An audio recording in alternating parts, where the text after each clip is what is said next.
नमस्कार, 99 न्यूज देख रहे हैं आप। आपके साथ मैं हूं वैद्य रितिका गौतम। बुलेटिन की करेंगे शुरुआत, लेकिन एक नजर आज की सुर्खियों पर। बांग्लादेश में तख्ता पलट, शेख हसीना ने दिया इस्तीफा। बहन के साथ देश छोड़कर भागी, पीएम हाउस में घुसे प्रदर्शनकारी। रघुवर दास कैबिनेट के 5 मंत्रियों की बढ़ सकती है मुश्किलें। आय से अधिक संपत्ति मामले में हुई सुनवाई। हाई कोर्ट ने राज्य सरकार और एसीबी से मांगा जवाब। पूर्णिया में चोरों का आतंक जारी, पूर्व मेयर के घर को बनाया निशाना। 50 लाख के गहने और नकद पर किया हाथ साफ। चोरों की तलाशी में जुटी पुलिस।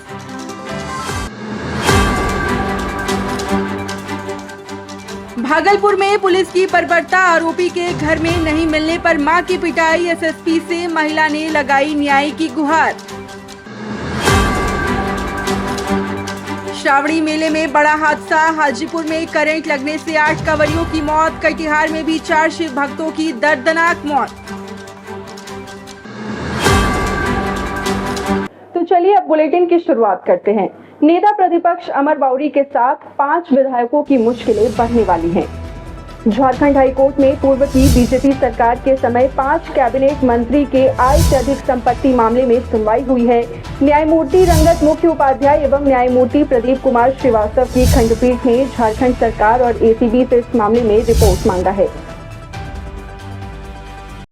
रघुवर दास सरकार के कैबिनेट में 5 पूर्व मंत्रियों अमर कुमार बाउरी, नीलकंठ सिंह मुंडा, लुइस मरांडी, रणधीर सिंह एवं नीरा यादव के विरुद्ध आय से अधिक संपत्ति के मामले पर दायर जनहित याचिका पर सुनवाई करते हुए आज माननीय न्यायमूर्ति रंगन मुखोपाध्याय एवं न्यायमूर्ति प्रदीप कुमार श्रीवास्तव की खंडपीठ ने राज्य सरकार एवं एसीबी को 4 सप्ताह के भीतर शपथ पत्र के माध्यम से जवाब दाखिल करने का निर्देश दिया है। एसीबी को उन बिंदुओं पर जवाब दाखिल करना है कि अब तक क्या कार्रवाई हुई है और कार्रवाई किस दिशा में चल रही है। इस मामले की विस्तृत सुनवाई 4 सप्ताह के बाद की जाएगी। जेएमएम के महासचिव मनोज पांडे ने कहा है कि बीजेपी हेमंत सोरेन की लोकप्रियता से घबराकर समय से पहले चुनाव कराना चाहती है। इस समय हेमंत सोरेन जन कल्याणकारी योजनाओं को धरातल पर उतारने का काम कर रहे हैं और इसे लेकर पूरे झारखंड में उनकी लोकप्रियता बढ़ती जा रही है। ऐसे में बीजेपी नहीं चाहती है कि हेमंत झारखंड में कोई भी विकास का काम करे। देखिए, चुनाव जल्दी कराने के पीछे की सोच जो भाजपा के इशारे पर मुझे लगता है जो संवैधानिक एजेंसियां चुनाव आयोग वो निर्णय अगर लेती है, जैसा कि हम लोग को अंदेशा है वैसा कि जल्द चुनाव होंगे, तो ये उसके पीछे कारण ये है कि एक तो जो कल्याणकारी योजनाएं लगातार लागू करने की बातें हो रही हैं, धरातल पर योजनाएं उतर रही हैं, उन विकास की योजनाओं को बाधित करना पहली चीज। दूसरी कि जो हालात हैं पूरे झारखंड के, माननीय हेमंत सोरेन जी जब से बाहर आए हैं उनकी लोकप्रियता जिस कदर आसमान में चढ़ और एक इतनी लंबी लकीर खींची है हेमंत जी ने कि उसका बराबरी ये लोग कर नहीं पा रहे हैं। इनको ये लगता है कि जितने लंबा ये सरकार रहेगा, अपना कार्यकाल पूरा करता है, तो लोकप्रियता और शिखर पर होगी। तो व्याकुलता है, बेचैनी है, घबराहट है, क्योंकि लोकसभा में इनके वोटों का प्रतिशत घटा है, लोकसभा में इनके सीटों की संख्या घटी है, तो इन्हें फीडबैक है, अंदाजा है कि झारखंड में क्या कुछ। इधर जेएमएम प्रवक्ता तनुज खत्री ने कहा है कि अगर इस समय भी विधानसभा का चुनाव हो जाए तो पूरे झारखंड से बीजेपी का सूपड़ा साफ हो जाएगा। बीजेपी के लोगों ने झूठ बोलकर हेमंत सोरेन को जेल भेजा। झारखंड की जनता उनकी इस हकीकत को जान चुकी है और इस चुनाव में जनता उन्हें सबक सिखाएगी। लोग नहीं, और जब जब चुनाव आते हैं भारतीय जनता पार्टी के नेता इस तरीके की टर्मिनोलॉजी को लेकर के आते हैं, डेमोग्राफी, घुसपैठ, पाकिस्तान, बांग्लादेश, ये उनका टर्मिनोलॉजी, और वो इस पर लगातार प्रयास करते हैं कि तुष्टीकरण हो पाए। उनकी सीधी नफरत देश के मुसलमानों से है। वो जहां देखते हैं कि मुस्लिम समुदाय का कोई व्यक्ति है, उसको बांग्लादेशी बता देना, उसको आतंकवादी बता देना। तो ये तो भारतीय जनता पार्टी करते आई है, लेकिन झारखंड में ये मंसूबा इनका सफल नहीं हो पा रहा है। इनके नेता आज डेमोग्राफी पर कुछ, अगर हेमंत सोरेन जी का बयान आता है विधानसभा के अंदर में, तो उस पर ये लोग सवाल उठाते हैं, लेकिन देश की संसद में भारतीय जनता पार्टी के सांसद ये बयान देते हैं कि झारखंड का विभाजन कर देना चाहिए, तो एक शब्द नहीं निकलता है इनका, भारतीय जनता पार्टी के नेताओं का। शर्म आनी चाहिए। अब झारखंड का विभाजन करेंगे। झारखंड लड़के लेने का काम किया है, आंदोलन से मिला है, कोई खैरात में नहीं मिला है। और आप कितनी शर्मनाक सोच है, कितनी घटिया सोच है इनके सांसद की, जो देश की संसद से ये कहते हैं कि केंद्र शासित प्रदेश में शामिल कर देना चाहिए संथाल को। ये झारखंड का विभाजन करने, ये विभाजनकारी लोग हैं। ये मतों का विभाजन करते हैं, ये लोगों का विभाजन करते हैं, ये ईश्वर अल्लाह खुदा का विभाजन करते हैं, भगवान का विभाजन करते हैं। और अब झारखंड के विभाजन की बात कर रहे हैं। चुनाव होने दीजिए, आपको झारखंड की जनता माकूल जवाब देगी। सितंबर में ही आचार संहिता लगने की बात कही जा रही है, मतलब समय से पूर्व ही चुनाव होंगे, इसको लेकर के क्या कुछ कहिएगा, क्या लग रहा है, क्या हो सकता है? देखिए, जब चुनाव हो जाए, कल अगर चुनाव होंगे तो भारतीय जनता पार्टी का सुपड़ा साफ हो जाएगा। क्यों सुपड़ा साफ होगा? क्योंकि 5 साल में उन्होंने काम करने से रोका एक आदिवासी मुख्यमंत्री को, लोकप्रिय नेता को, जन नेता हेमंत सोरेन जी को झूठे आरोपों में उन्होंने जेल में 5 महीने सताने का काम किया। वो 5 महीने का हिसाब झारखंड की जनता विधानसभा के चुनाव से लेने का काम करेगी, जब भी चुनाव हो जाए। सर, दूसरा सवाल रहे, इधर केंद्र सरकार वक्फ एक्ट की तैयारी में है। इसे लेकर तेजस्वी यादव ने बयान दिया है और कहा है कि सरकार को आज जनहित के कामों में नहीं बल्कि देश के बंटवारे में लगी है। सरकार को देश में बढ़ती महंगाई और बेरोजगारी से कोई मतलब नहीं है। क्या कहेंगे? देखिए, आप एक बात समझने की जरूरत है, केंद्र सरकार जनहित के काम में नहीं लगी हुई है। उनको देश के गरीबों की भलाई से कोई मतलब नहीं, ना महंगाई से मतलब है, ना गरीबी से मतलब है, ना बेरोजगारी से मतलब है। अच्छी शिक्षा मिले, अच्छी चिकित्सा मिले लोगों को, गरीब प्रदेश बिहार जैसे राज्यों में कारखाने लगे, उद्योग लगे, इससे भाजपा को लेना देना नहीं है। वो केवल ध्रुवीकरण करके, हिंदू मुसलमान करके अपनी राजनीति सेकना चाहती है। तो भाजपा के लोगों को तो पहले बताना चाहिए कि जो आरक्षण जो हम लोगों ने बढ़ाया उसको 9वीं अनुसूची में क्यों नहीं डाल रहे। इधर डीएमके नेता द्वारा श्री राम पर दिए गए विवादित टिप्पणी को लेकर सियासत तेज हो गई है। केंद्रीय मंत्री जीतन राम मांझी ने कहा है कि किसी को भी आस्था के साथ खिलवाड़ नहीं करना चाहिए। भारत के लोग पत्थर और कंकड़ को भी भगवान का रूप मानते हैं, इसीलिए सभी को आस्था का ध्यान रखना चाहिए। एक बोलिए तब ना। डीएमके नेता भगवान राम के अस्तित्व पर सवाल खड़े कर रहे हैं। देखिए, किसी के आस्था के साथ खिलवाड़ करना मना है। हिंदुस्तान आस्था का देश है, यहाँ मिट्टी को भी भगवान मानते हैं और किसी मूर्ति को, पत्थर के मूर्ति को और आध्यात्मिक लोगों के बारे में कहना क्या है। इसलिए अगर कोई किसी के बारे में ऑब्जेक्शन करता है वो गलत है। सबका अपना अपना आस्था है, आस्था से खिलवाड़ नहीं करना चाहिए। विधानसभा चुनाव की तैयारी में अलग अलग दल लग गए हैं, आपकी पार्टी भी लगी है, रांची में भी बैठक हुआ, क्या कुछ? स्वाभाविक है, जो पहलवान है अखाड़ा में धूरी नहीं लपटेगा, नहीं घुलटेगा तो पहलवान कैसा है। उसी प्रकार से राजनीतिक दल अपना अपना कसरत करता है। हमारा हिंदुस्तानी अवाम मोर्चा सेकुलर भी कल रांची में अपना राष्ट्रीय कार्यकारिणी की बैठक किया और आपको सूचित करते हुए हर्ष हो रहा है कि ये प्रथम बार 15 राज्यों के प्रतिनिधि ने भाग लिया और हर तरह से हिंदुस्तानी अवाम मोर्चा को आगे बढ़ाने का संकल्प लिया, जिसमें ये भी संकल्प है कि हम बिहार का चुनाव, झारखंड का चुनाव भी लड़ेंगे, उपचुनाव भी लड़ेंगे। इधर बिहार के नेता प्रतिपक्ष तेजस्वी यादव ने एक बार फिर से नीतीश सरकार से सवाल पूछा है। तेजस्वी यादव ने पूछा है कि बिहार को जो विशेष राज्य का दर्जा मिलने वाला था उसका क्या हुआ। साथ ही डीएमके नेता के बयान को लेकर कहा है कि ये उनका व्यक्तिगत बयान है, लेकिन किसी को भी आस्था के साथ खिलवाड़ नहीं करना चाहिए।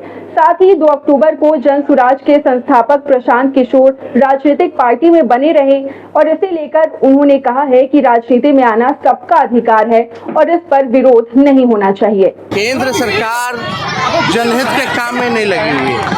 उनको देश के गरीबों की भलाई से कोई मतलब नहीं, ना महंगाई से मतलब है, ना गरीबी से मतलब है, ना बेरोजगारी से मतलब है। अच्छी शिक्षा मिले, अच्छी चिकित्सा मिले लोगों को, गरीब प्रदेश बिहार जैसे राज्यों में कारखाने लगे, उद्योग लगे, इससे भाजपा को लेना देना नहीं है। वो केवल ध्रुवीकरण करके हिंदू मुसलमान करके अपनी राजनीति सेकना चाहती है। तो भाजपा के लोगों को तो पहले बताना चाहिए कि जो आरक्षण जो हम लोगों ने बढ़ाया उसको 9वीं अनुसूची में क्यों नहीं डाल रहे, क्या कारण है। और बिहार में आपने वादा किया था कि बिहार को विशेष राज्य का दर्जा दीजिएगा, उसका क्या हुआ। कौन क्या व्यक्तिगत बात करता है, इससे हम लोगों को कोई लेना देना नहीं है ना। हम लोग सब लोगों का ये विश्वास का मामला है। सब लोग जो है इस चीज को धर्म को लेकर के जो बहस छिड़ी जाती है, ये अंदरूनी सबका मामला होता है। तो इस तरह के बयानबाजी से भी जो है लोगों को बचना चाहिए। राजनीति में सबको आने का अधिकार है, सबको अपनी बात रखने का अधिकार है, तो इस तो अच्छी बात है। और कोई किसी को बोलता रहता है, बोलते रहते तो उससे क्या फर्क पड़ता। लेकिन डेमोक्रेसी में, लोकतंत्र में एक खूबसूरती है कि सब कोई जो है अपना पक्ष को रख सकते हैं, तो सबका स्वागत है। इधर बिहार बीजेपी के प्रदेश अध्यक्ष दिलीप जायसवाल ने तेजस्वी यादव के बयान पर पलटवार किया है, जिसमें उन्होंने नीतीश कुमार से सवाल किया था कि नीतीश ने बिहार को विशेष राज्य का दर्जा क्यों नहीं दिलवाया, और कहा है कि तेजस्वी यादव बार बार एक ही सवाल करके अपनी मानसिकता को बता रहे हैं। आज जो राजनीति चल रहा है बिहार में, वो सिर्फ आरोप प्रत्यारोप की राजनीति हो रही है। और जो मीडिया कर्मी भी हैं, सिर्फ ये उनका रूटीन हो गया है कि प्रतिपक्ष के नेता ने ये कहा और आप क्या कह रहे हैं। तो ये राजनीति का स्तर थोड़ा गिरता जा रहा है। मुझे लगता है कि जो राजनीतिक दल के लोग हैं, उनको जो मूलभूत समस्या है समाज का, रोटी, कपड़ा, मकान, स्वास्थ्य, चिकित्सा और उसके साथ कम्युनिकेशन, इस पर कोई चर्चा नहीं होती है। चर्चा एक ही ढोल रोज बजाते हैं। तो मुझे लगता है कि विपक्ष को, और अगर हम में कोई कमी है तो हम लोग सभी को जनता के बातों को, उनके समस्याओं को और भी ध्यान देना चाहिए। तो हमने अपने सभी पैनलिस्ट को कहा है कि हम सिर्फ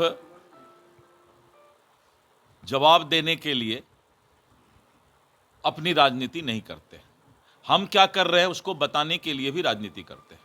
इधर बिहार के नेता प्रतिपक्ष तेजस्वी यादव पटना के राजवंशी नगर स्थित हनुमान मंदिर पहुंचे। इस दौरान उनकी पत्नी राजश्री और बेटी कात्यायनी भी मौजूद रही और मंदिर परिसर में भव्य भंडारे का आयोजन किया गया, जिसमें तेजस्वी यादव ने खुद अपने हाथों से लोगों को प्रसाद परोसा।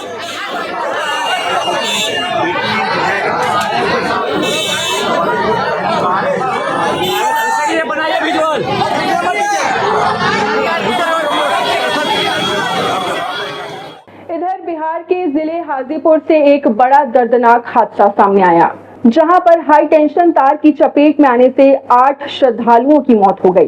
बताया जा रहा है कि सभी श्रद्धालु डीजे के साथ हरिहरनाथ मंदिर पूजा करने जा रहे थे और इसी दौरान सभी हाई टेंशन तार की चपेट में आ गए और मौके पर ही सबकी मौत हो गई। इधर घटना की जानकारी मिलते ही मौके पर एसडीएम सहित तमाम अधिकारी पहुंचे और मामले की जानकारी ली। एक बाबा धाम लोग जा रहा था डीजे लेकर, डीजे 11,000 वोल्ट में छट गया है। उसमें अभी हम लोगों ने 8 डेड बॉडी 8 लोग मर गए हैं और 2 लोग हमें हॉस्पिटल भेजे हैं। आवश्यक कार्रवाई हम लोग। घटना कैसे हुआ सर?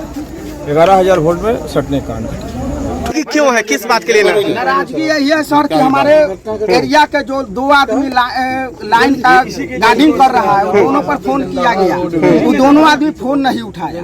फिर हेड ऑफिस फोन किया गया, वो भी वहाँ से भी फोन नहीं उठाया। फोन एक आदमी किया तो बोला कि पहले थाना के माने अथी कीजिए, फोन कीजिए, उसका बाद कोई समस्या के समाधान होगा।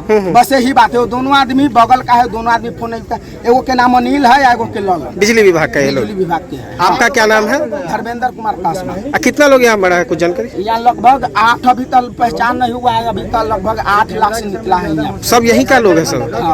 अगली खबर बिहार के किशनगंज जिले से आ रही है, जहां 3 बच्चे तालाब में डूब गए। बताया जा रहा है कि गांव के सभी बच्चे तालाब में नहा रहे थे और इसी दौरान बच्चे गहरे पानी में चले गए और फिर सभी तालाब में डूब गए। अभी तक बच्चों का शव तालाब से नहीं निकाला गया है। इधर घटना की जानकारी मिलते ही मौके पर सीओ और पुलिस की टीम पहुंची है। वहीं मौके पर एसडीआरएफ और एसएसपी 19 बटालियन की टीम को भी बुलाया गया, लेकिन अभी तक बच्चों के शव को बाहर नहीं निकाला जा सका है।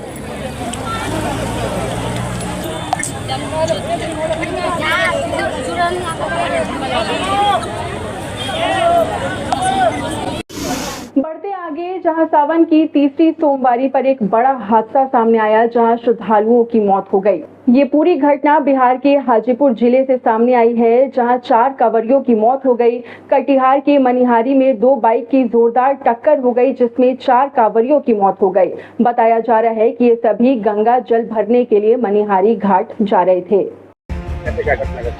सुबह मनिहारी लोग मनिहारी जा रहे थे जल लाने के लिए, तो उसी दरमियान 2 बाइक में टक्कर हो गया।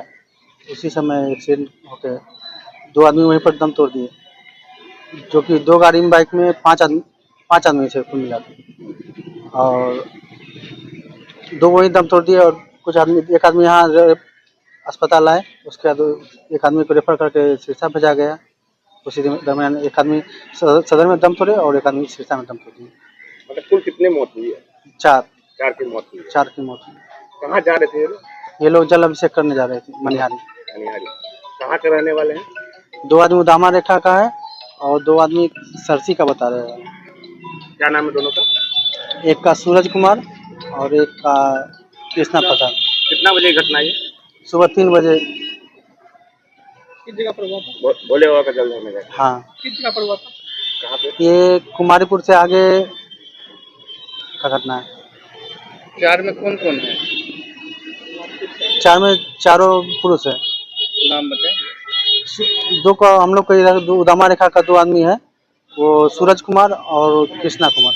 2 का है? 2 का सरसी का बताया जा रहा है। दोनों हम लोग का कंफर्म नहीं, वो तीनों का कंफर्म नहीं है। अगली खबर बिहार के बांका जिले से सामने आ रही है, जहां एक विवाहिता दहेज के नाम पर फिर उसकी हत्या कर दी गई। दरअसल अमरपुर में नवविवाहिता ने पति से दहेज को लेकर विवाद के बाद जहर खाकर अपनी जान दे दी है। आरोप है कि शादी में बाइक नहीं मिलने से दूल्हा नाराज था और इसी बात को लेकर पत्नी से उसकी अक्सर लड़ाई होती थी, जिससे तंग आकर पत्नी ने खुदकुशी कर ली है। पुलिस अब इस मामले की तफ्तीश कर रही है। कौन थी आपकी जो भांजी? क्या नाम था उनका? खुशबू। क्या हुआ था, घटना क्या था? घटना का पहले से पता नहीं था, हमको 2 बजे फ़ोन किया कि वो टैबलेट खा लिया है। कौन फ़ोन किया था? हम पहले वो किया, हम अपने मौसे को, मौसा किया, फिर हमको। अच्छा, फिर क्या हुआ? फिर तो हम लोग यहाँ सुबह 6 बजे आए, देखे बॉडी रखा हुआ है। अगली खबर बिहार के पूर्णिया से, जहां चोरों का आतंक लगातार बढ़ता जा रहा है। बता दें कि इस बार चोरों ने पूर्व मेयर के घर को निशाना बनाया। हालांकि पीड़ित परिवार का कहना है कि 50 लाख से ऊपर के सामान और नगद पर चोरों ने हाथ साफ किया है। वहीं पुलिस पूरे मामले की छानबीन में जुटी हुई है। अगली खबर राजधानी रांची से, जहां एक ओर लगातार मोरहाबादी मैदान में सहायक पुलिस कर्मियों का आंदोलन जारी है, तो वहीं दूसरी तरफ 15 अगस्त को लेकर भी मोरहाबादी मैदान में तैयारियां जोरों शोरों पर हैं। ऐसे में आंदोलनकारी सहायक पुलिस कर्मियों ने आंदोलन की नई नीति बताई है। सहायक पुलिस कर्मियों का कहना है कि वो आजादी के इस उत्सव में शामिल भी होंगे और आंदोलन की नीति भी जारी रहेगी। अब आगे तो सरकार ही जानेंगे, क्योंकि हम लोग का जो मांग है वो अगर पूरा नहीं होगा तो हम लोग यहीं इसी तरह से बैठे हुए रहेंगे मोराबादी में। जो क्या कार्य है 15 अगस्त उसमें हम लोग बाधा नहीं देंगे, नहीं करेंगे हम लोग। आपकी मांग को बताएं, आपकी क्या मांग है और आपकी क्या वार्ता हुई थी? हम लोग का मांग है कि हम लोग का एक अस्थाई करने का मांग है, हम लोग का वेतन वृद्धि का मांग है, हम लोग का हर विभाग में समायोजन करने का मांग है। लेकिन सरकार अभी तक तो नहीं मानी है, सरकार अभी तक तो नहीं सुन। अभी तक हम लोग आंदोलन खत्म नहीं किए हैं। कई बार आप लोग के प्रतिनिधि, सरकार के प्रतिनिधि से सभी आंदोलन बातचीत हुई, क्या बातचीत हुई और आगे क्या करना है?